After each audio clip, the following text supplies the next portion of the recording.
Bine ne-am regăsit, dragi prieteni! Subiectele principale ale analizei noastre de astăzi sunt: J.D. Vance îl avertizează pe Zelensky că vorbirea de rău a lui Trump în public se va întoarce împotriva lui. Administrația Trump ordonă pregătirea unui plan de reducere a bugetului militar al Statelor Unite până pe 24 februarie. Ce înseamnă acest lucru? Premierul Marii Britanii, Keir Starmer, va propune desfășurarea a 30.000 de soldați europeni în Ucraina. Putin vrea să obțină concesii maximale de la Statele Unite ale Americii, potrivit Institutului pentru Studiul Războiului. Vicepreședintele J.D. Vance l-a avertizat miercuri pe președintele ucrainean să nu-l atace pe președintele Donald Trump, spunând că vorbirea de rău în public nu ar face decât să se întoarcă împotriva lui. Țin să vă amintesc că vorbirea de rău despre care face vorbire Vance este de fapt răspunsurile lui Zelensky referitoare la minciunile și dezinformările lui Trump, că Zelensky are doar 4% susținere în Ucraina, că Statele Unite au investit ba 500 de miliarde, ba 350 de miliarde, când de fapt au investit doar 81 de miliarde de dolari, că Zelensky a început războiul, etc., etc., narațiunile favorite ale Kremlinului, așa cum bine știm cu toții. Vance a vorbit cu Daily Mail la câteva ore după ce președintele ucrainean Volodymyr Zelensky l-a acuzat pe Trump că trăiește într-un spațiu de dezinformare fabricat de către Rusia. Așa este. Limbajul extraordinar de ambele părți vine într-un moment critic în războiul dintre Ucraina și Rusia, în timp ce Trump face presiuni pentru o rezolvare rapidă. Ideea că Zelensky îl va răzgândi pe președinte vorbindu-l de rău în mass media publică, toți cei care îl cunosc pe președinte vor spune că este un mod atroce de a trata această administrație, a spus Vance în timpul unui interviu exclusiv în biroul său din Aripa de Vest. În același timp, Trump a intervenit cu propriul său atac pe Truth Social, în care spune: un dictator fără alegeri, Zelensky, ar trebui să se miște repede sau nu va mai avea o țară. A scris acestea. Tot îmi pun problema asta. Ce s-a întâmplat? Nu s-a întâmplat nimic cu Trump. Trump este același om. Doar acum a prins un pic de vânt pentru aceste extremism, pentru că a văzut că Putin poate să scape fără consecințe și eu chiar cred că acest Trump este omul Rusiei. O demonstrează în fiecare zi.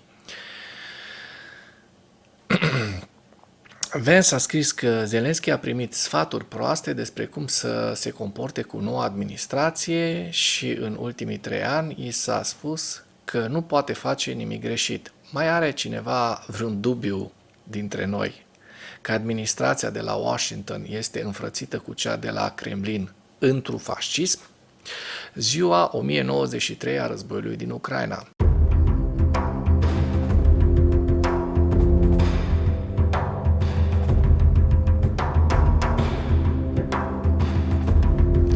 Potrivit statului major al forțelor armate ale Ucrainei, în dimineața zilei de 20 februarie 2025, pierderile totale în luptă ale Rusiei de la începutul invaziei neprovocate asupra Ucrainei se ridică la cifra de 863.580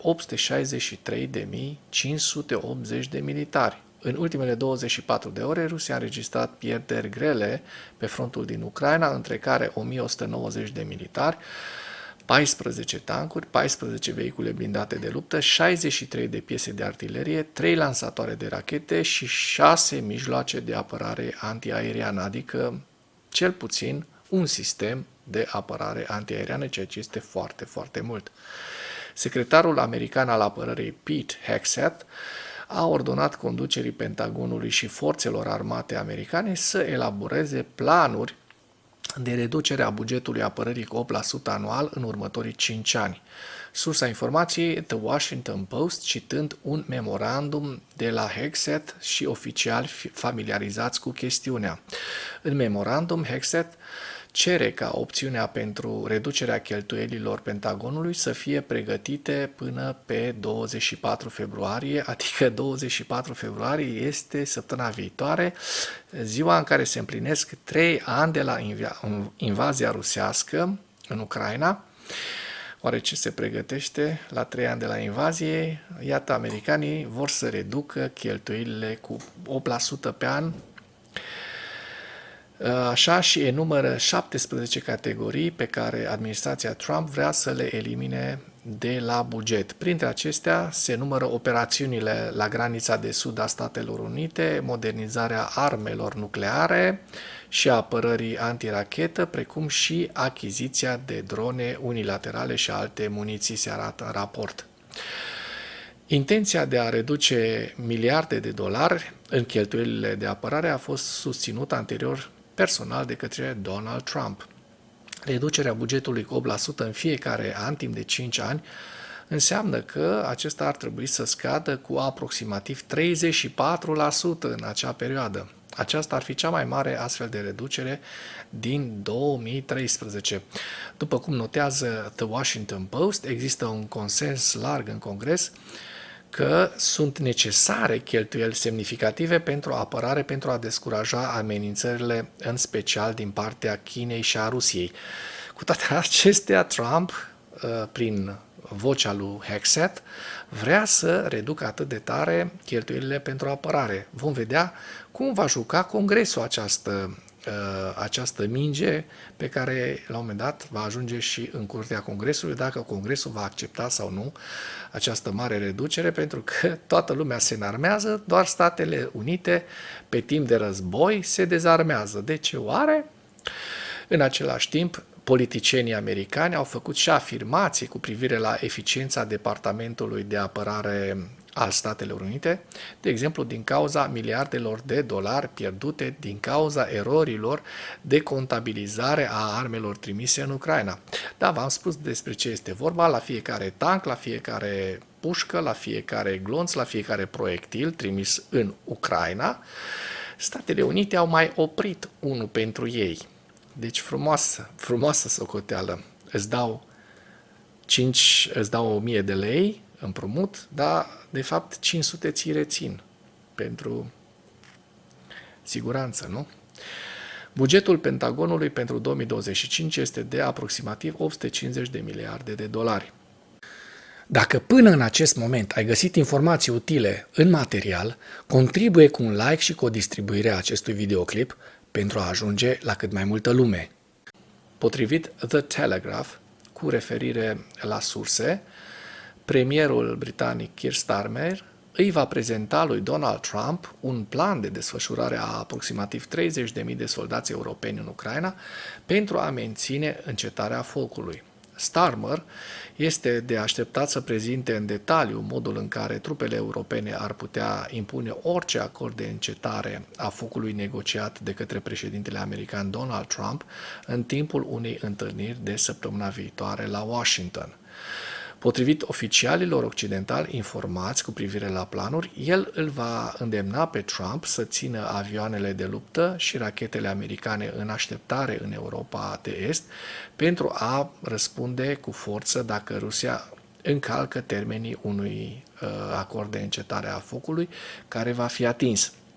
După cum notează publicația, strategia anglo-franceză a forțelor pacifiste a fost prezentată celor mai influenți lideri europeni la o întâlnire de urgență de la Paris la începutul acestei săptămâni, în timp ce aceștia încercau să răspundă la începutul discuțiilor de pace dintre Trump și dictatorul rus Vladimir Putin.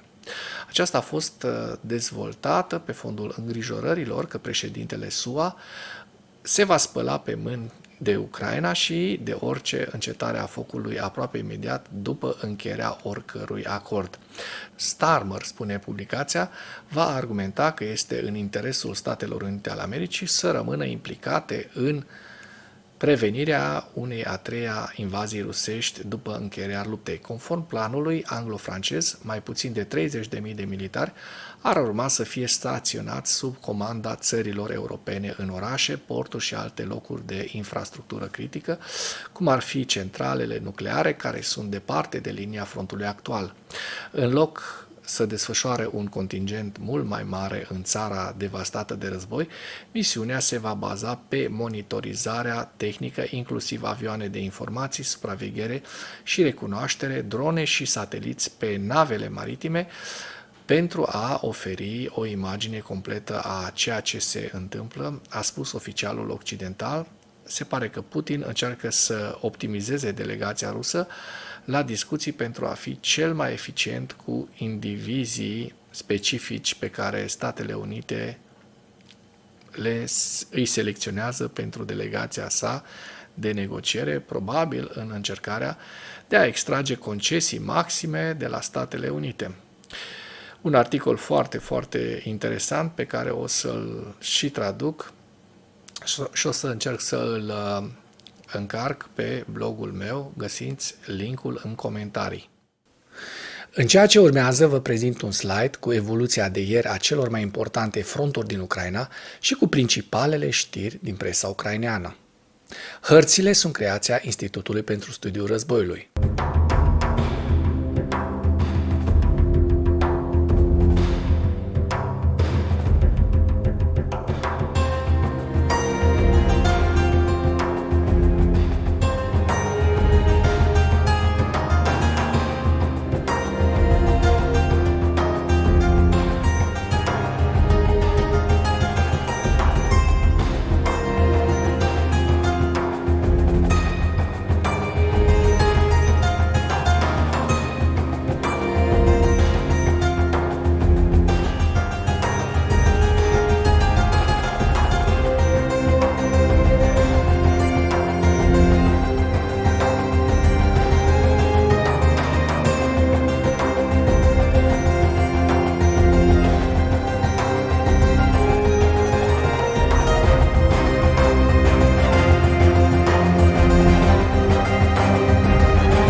Mulțumesc pentru vizionare. Dacă vrei să susții acest canal, abonează-te la Animatura. Apreciez mult asta.